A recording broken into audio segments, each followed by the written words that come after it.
So we are keeping it real today. Let's talk about doing the next right thing. How does this fit in with everyday tasks and chores and families and jobs? The reality is that we are all going to hit times in our ordinary, everyday lives where we have to make the next right thing choices for ourselves and our families. I would definitely call myself an optimist. Even on the worst day or season, I can usually find joy and hope in something small. And yes, I am still an optimist. But gosh, this week has been a hard week. Just a really hard week. No one is sick, nothing bad has happened, nothing has changed particularly. It's just been a challenging and exhausting week all round. And I want to acknowledge the reality that all of us have these. No one is exempt. It is happening for all of us, whether we show it or not, whether we talk about it or not, whether we are an everyday working mum like me, or the celebrity who looks like they have everything together. We all have seasons in life that, despite our usual general demeanour or outlook on life, they can really throw a spanner in the works, as the saying goes. And the seasons will look different for all of us. It might be the birth of our babies, or the sickness or death of our loved ones. It might be the end of a relationship, or moving house, or a decline in our mental health. Or, for us lucky ladies, we get to experience menopause and all of the life-changing symptoms that throws at us. So for me this week, amongst debilitating exhaustion, the encouragement and question I kept repeating to myself was, what is the right next thing?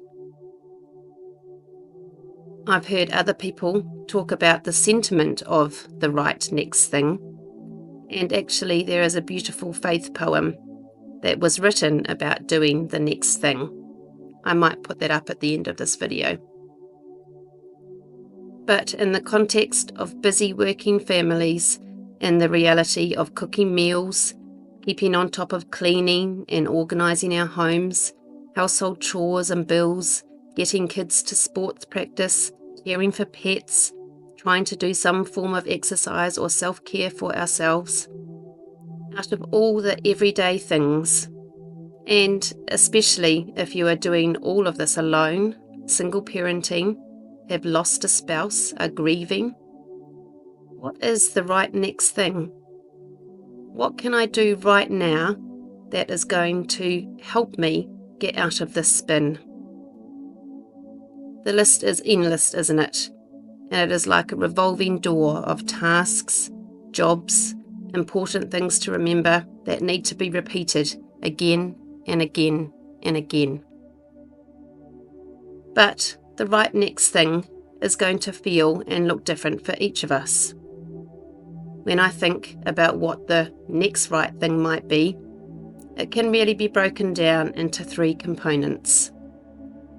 Getting physical tasks done, filling your own tank in some way, and doing something that will keep you moving ahead or propel you forward.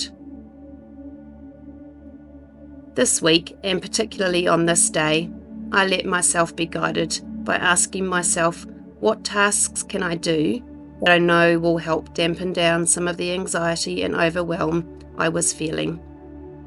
The right next thing for me to do was very simple. Tidy my kitchen, get washing on, put washing away, sort out my car registration. That was an important next right thing, as I didn't want a fine for that having lapsed. I sat for a while and deleted hundreds of emails that were clogging up my Gmail account.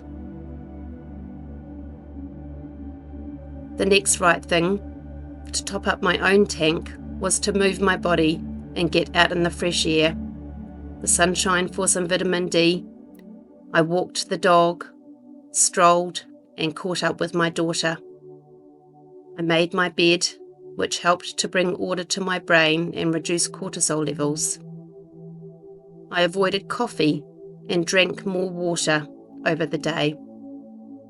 I knew I didn't need caffeine fueling the feeling of anxiety, even if I knew it was going to be an instant energy hit. Sometimes you have to choose the seemingly counterintuitive option. These things automatically make you feel better in your mental health if you choose to do them and they feel like the right next thing for you in that moment. I made myself get out of the house and catch up with friends, when actually I easily could have chosen not to. But this meant I didn't have a nana nap in the middle of the day, which would then impact my sleep later this night. It was the right next thing to do for me. The next right thing I did to help me feel like I was getting ahead, to keep the momentum moving forward, was to weed this little patch in my garden. It doesn't have to be much. This took me about 5 minutes, but I've been chipping away at the overgrown weeds and grass in my tiny courtyard.